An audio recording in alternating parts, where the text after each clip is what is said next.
The earth is the very essence of the human condition, and earthly nature, for all we know, may be unique in the universe, in providing human beings with a habitat in which they can move and breathe without effort and without artifice. The human artifice of the world separates human existence from all mere animal environment, but life itself is outside this artificial world, and through life, man remains related to all other living organisms. For some time now, a great many scientific endeavors have been directed toward making life also artificial, toward cutting the last tie through which even man belongs among the children of nature. It is the same desire to escape from imprisonment to the earth that is manifest in the attempt to create life in the test tube, in the desire to mix frozen germplasm from people of demonstrated ability to produce superior human beings and to alter their size, shape, and function. And the wish to escape the human condition, I suspect, also underlies the hope to extend man's lifespan far beyond the 100-year limit.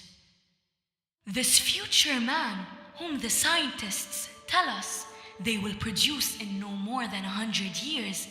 seems to be possessed by rebellion against human existence, a free gift from nowhere, which he wishes to exchange, as it were, for something he has made himself. There is no reason to doubt our abilities to accomplish such an exchange, just as there is no reason to doubt our present ability to destroy all organic life on Earth. The question is only whether we wish to use our new scientific and technical knowledge in this direction, and this question cannot be decided by scientific means. It is a political question of the first order, and therefore can hardly be left to the decision of professional scientists or professional politicians. The trouble concerns the fact that the so-called truths of the modern scientific worldview, though they can be demonstrated in mathematical formulas and proved technologically, will no longer lend themselves to normal expression in speech and thought. It could be that we, who are earth-bound creatures and have begun to act as though we were dwellers of the universe, will forever be unable to understand, that is, to think and speak about these new discoveries. In this case, it would be as though our brain, which constitutes the physical, material condition of our thoughts, were unable to follow what we do, so that from now on, we would indeed need artificial machines to do our thinking and speaking.